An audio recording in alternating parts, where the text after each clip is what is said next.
Alors, vous avez envie de bouger plus et de manger mieux. Mais il y a toujours cette force invisible qui vous empêche de passer à l'action. Je vais vous expliquer tout cela et je vais aussi vous expliquer comment faire.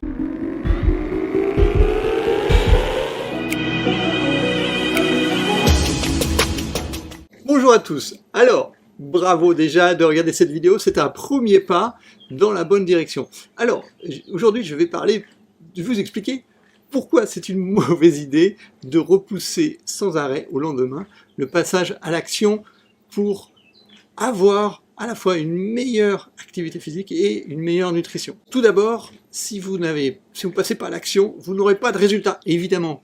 Donc ça, c'est la première chose. La deuxième, c'est que si vous ne passez pas à l'action, vous allez vous sentir un peu nul, un peu incapable. Alors qu'à contrario, si vous passez à l'action, vous allez être fier d'avoir enfin réussi à passer à l'action. Peut-être ça fait des mois, voire même des années que vous voulez passer à l'action, vous ne l'avez pas encore fait. C'est le moment maintenant. Et donc, le troisième point, c'est que quand vous allez bouger, quand vous allez réussir en fait à passer à l'action, à ce moment-là, vous allez impressionner les autres et vous allez aussi les inspirer. Vous allez avoir d'autres personnes qui vont avoir envie de faire comme vous. Et ce sera grâce à vous. Donc, comme vous le voyez, reporter le passage à l'action au lendemain, c'est pas une option. Alors, ça y est, est-ce que vous avez décidé de passer à l'action? Bravo, je vous félicite, c'est super. Alors, maintenant, on va passer à la deuxième partie de cette vidéo, c'est sur le sujet, mais comment faire concrètement pour passer à l'action? Parce que c'est pas le tout de vouloir, encore faut-il pouvoir et savoir quoi faire. Tout d'abord, je vais vous expliquer pourquoi c'est tellement difficile de passer à l'action. Vous avez envie, mais vous ne le faites pas. Et pourquoi? Eh bien, la première chose, c'est qu'on a des tas de contraintes. D'accord? On a le temps disponible, vous n'avez peut-être pas beaucoup de temps, moi non plus. Et donc, il faut, à un moment donné, y consacrer le temps qu'il faut. Ou alors, si vous êtes comme moi, vous pouvez faire l'activité physique sans y consacrer le temps, en marchant sur un tapis. La deuxième chose, c'est la résistance au changement. Donc, ce qu'il faut voir, c'est que les scientifiques, ils ont donné un nom à cette résistance au changement, ils appellent ça l'homéostasie. C'est le fait que quand vous avez l'habitude de faire quelque chose, c'est très dur d'abandonner cette habitude. Et à contrario, c'est aussi difficile d'adopter une nouvelle habitude.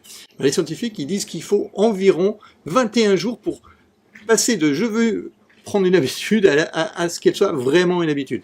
Et donc, il faut remplacer les mauvaises habitudes par des bonnes. Le troisième point qui fait qu'on ne passe pas à l'action, c'est le fait que quand on commence, d'accord, parfois vous arrivez à commencer, on arrive à commencer, mais persévère pas. Pourquoi? Parce qu'on veut tout de suite faire en grand, à fond.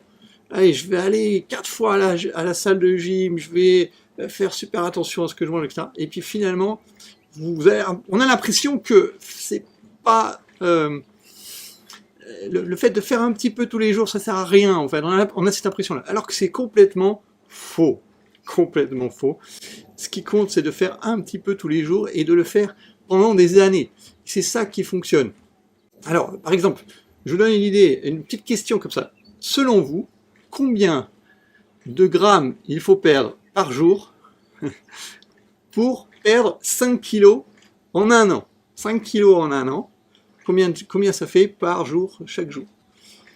Eh bien, ça fait 13 ou 14 grammes par jour. C'est-à-dire 3 morceaux de sucre. Vous prenez 3 morceaux de sucre, voilà, vous perdez les 3 morceaux de sucre tous les jours. Et donc, dans un an, vous avez perdu 5 kilos. Dans 2 ans, 10 kilos. Dans 3 ans, 15 kilos.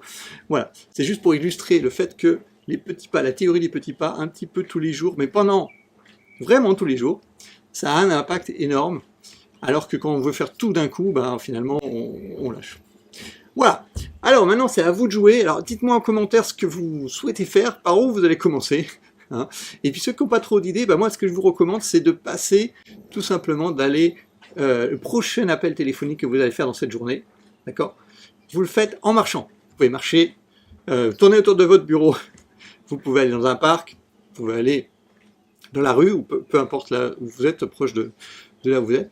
et vous passez votre prochain coup de fil, peut-être un quart d'heure, une demi-heure, en marchant, tout simplement. Et ça, c'est une première action que vous pouvez faire tout de suite maintenant, et vous pouvez le faire tous les jours en fait. Voilà, dites-moi en commentaire ce que vous allez faire, et puis si vous n'êtes pas encore abonné à la chaîne, c'est le moment maintenant de vous abonner. Vous pouvez aussi liker la vidéo, c'est super si vous le faites, si ça vous a plu, ça vous a été utile. Je serais ravi de pouvoir voir vos commentaires et de constater que vous avez liké la vidéo. Je vous rappelle que mon livre Maigrir au bureau est disponible sur Amazon et dans les librairies. Donc, et pendant une durée limitée, vous pouvez télécharger un extrait. Tout simplement, il y a le lien dans la description de cette vidéo, vous pouvez suivre le lien et ça vous permettra d'accéder à une page où vous pouvez télécharger un extrait. En tout cas, je vous remercie de votre attention et je vous dis à bientôt dans une prochaine vidéo.